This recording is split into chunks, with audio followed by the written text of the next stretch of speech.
Hello students, रचनास creation करछी से कलम तक में आप सबका स्वागत है। मैं हूँ रचना और आज की क्लास है हमारी पॉलिटी की।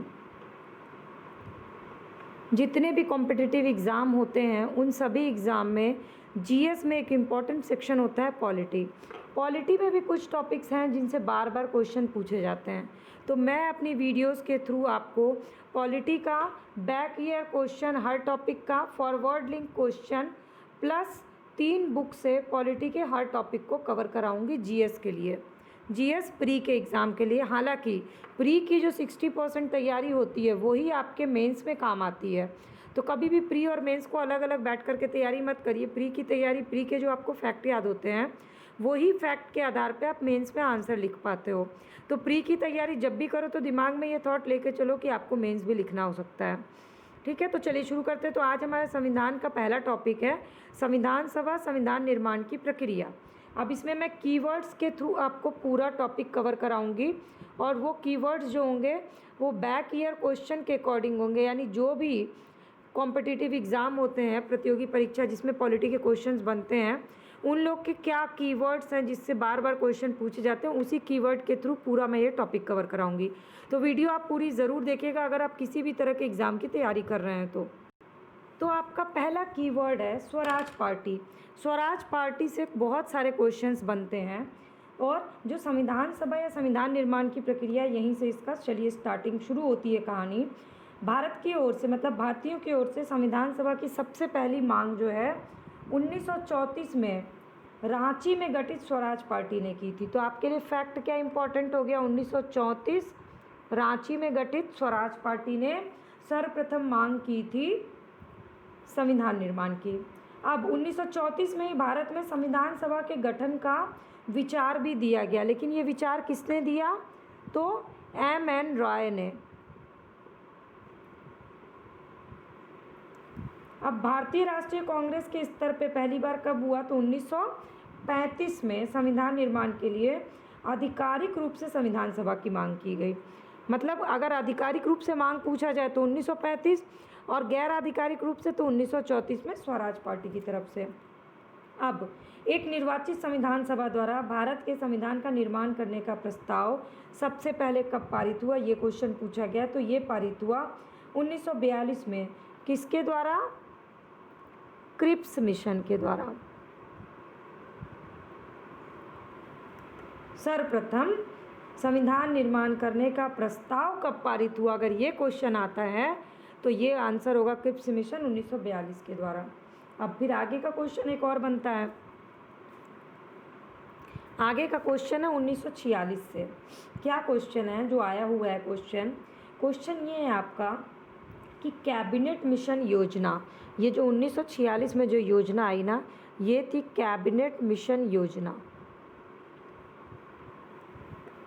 ओके, तो कैबिनेट मिशन योजना 1946 के द्वारा भारतीय संविधान सभा का प्रातिनिधिक निर्वाचन के आधार पर गठन किया गया था। तो गठन कब किया गया, 1946 में कैबिनेट मिशन योजना द्वारा। प्रस्ताव कब पारित हुआ, क्रिप्स मिशन 1942 द्वारा। पहली बार प्रस्ताव गैर आधिकारिक रूप से 1934 स्वराज पार्टी और आधिकारिक रूप से 1935 में संविधान सभा का प्रस्ताव आया। अब आगे क्या हुआ, आगे की कहानी बढ़ते हैं हम लोग। तो कैबिनेट मिशन ने आज के आधार पर गठन किया गया और कैबिनेट मिशन की रिपोर्ट के अनुसार संविधान सभा निर्वाचित होनी थी और प्रांतों के प्रतिनिधि जनसंख्या के आधार पर होने थे। तो पहला तो संविधान सभा निर्वाचित होगी और प्रांतों के प्रतिनिधि क्या होंगे, उसका डिसाइड क्या होगा आधार, तो जनसंख्या के आधार पर वो डिसाइड होंगे। ये दो बातें कैबिनेट मिशन ने अपनी रिपोर्ट में बोली। अब इसके तहत मोटे तौर पे प्रति 10 लाख व्यक्ति पर एक प्रतिनिधि के निर्वाचन की व्यवस्था को प्रस्ताव दिया गया कि 10 लाख व्यक्ति पर एक प्रतिनिधि होंगे, ये प्रस्ताव दिया गया। लेकिन फिर संविधान सभा की कुल सदस्य संख्या क्या डिसाइड की गई, टोटल सदस्य संख्या डिसाइड की गई 389। अब इनमें से 296 सीट ब्रिटिश भारत को और 93 सीट देशी रियासत को। ये हो गया ब्रिटिश भारत, बीबी कर लीजिए आप, याद रहेगा। और ये हो गया देशी रियासत, डीआर। ये आवंटित कर दिया गया।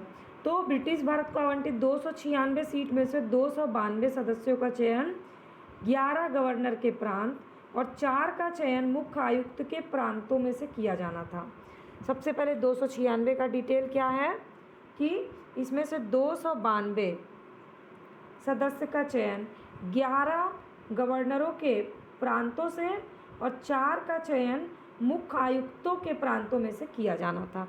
ये चीज़ डिसाइड कर दी गई। और देशी रियासतों के प्रतिनिधियों का चयन, ये तो देशी रियासत के जो प्रतिनिधि हैं वो खुद करेंगे, वहाँ के जो प्रमुख हैं। तो इस तरह से संविधान निर्माण संविधान सभा से संबंधित कहानी की शुरुआत हो गई। अब ये कहानी आगे कैसे बढ़ी? अब मैंने जो ये कहानी सुनाई, ये सारी कहानी उन फैक्ट्स का कलेक्शन है जो पिछले सालों में क्वेश्चंस पूछे जा चुके हैं या पूछे जा सकते हैं। मैक्सिमम क्वेश्चन इसमें ये जो है पूछे जा चुके हैं, तो आपको ये सारे फैक्ट्स याद कर लेने चाहिए। मैं आपको बताती हूँ इन सारे टॉपिक से क्या क्या क्वेश्चन पूछे जा चुके हैं। सबसे पहला क्वेश्चन पूछा गया है कि एक निर्वाचित संविधान सभा द्वारा भारत के संविधान का निर्माण करने का प्रस्ताव किया गया था। ऑप्शन है साइमन कमीशन, दूसरा है भारत शासन का अधिनियम 1935, तीसरा है क्रिप्स मिशन और चौथा है ब्रिटिश कैबिनेट के द्वारा। तो आंसर होगा क्रिप्स मिशन। इस तरह से आपसे ये क्वेश्चन, फिर भारतीय संविधान सभा का गठन किया गया किसके द्वारा? तो कैबिनेट मिशन 1946 के द्वारा संविधान सभा का गठन किया गया, ये इसका आंसर है।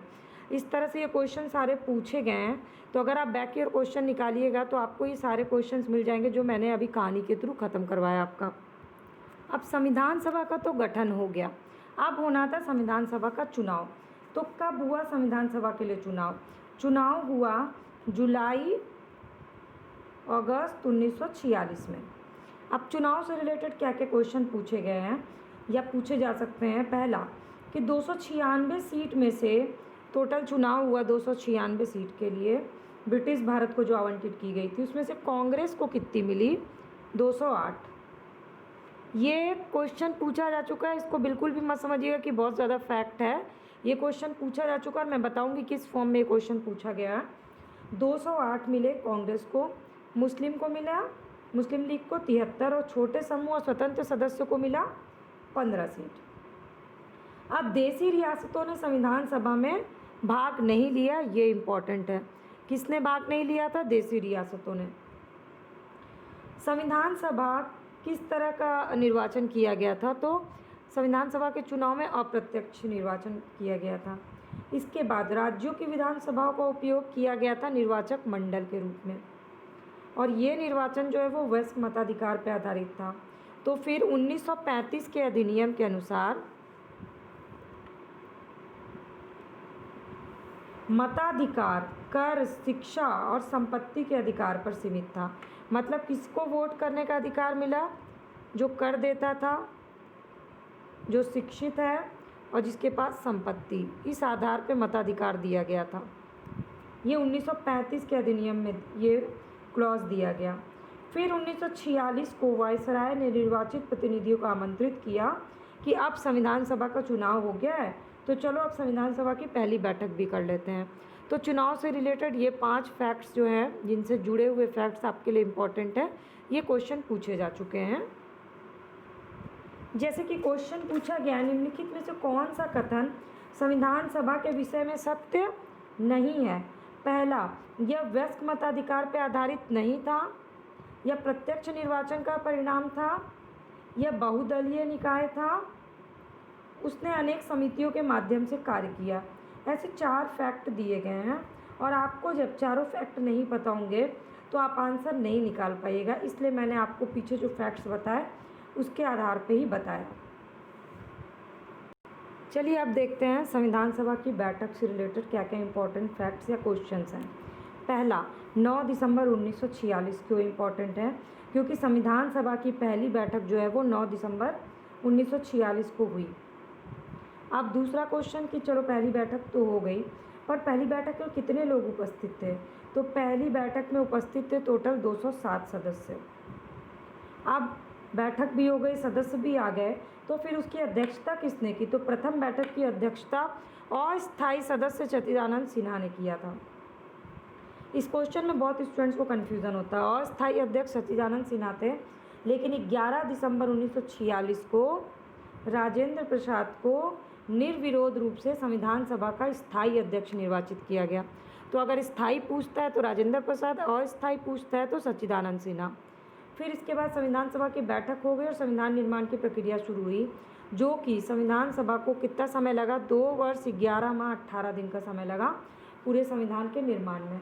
अब संविधान निर्माण में और क्या क्या हुआ, टोटल कितने अधिवेशन हुए, 11 अधिवेशन हुए और 11वें अधिवेशन यानी कि 26 नवंबर 1949 को संविधान को अंगीकृत कर लिया गया।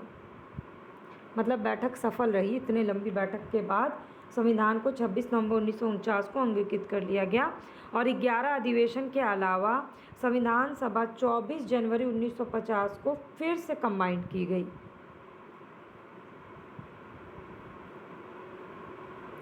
कंबाइंड कर दी गई। ये 11 अधिवेशन के अलावा था।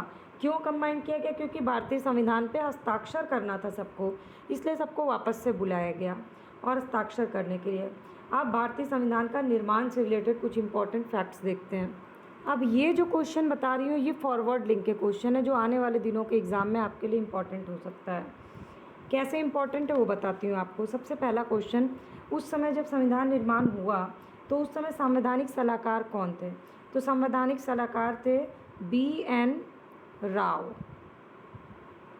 बेनेगल नरसिंह राव, बेनेगल नरसिंह राव, ये थे संवैधानिक सलाहकार, इनको नियुक्त किया गया।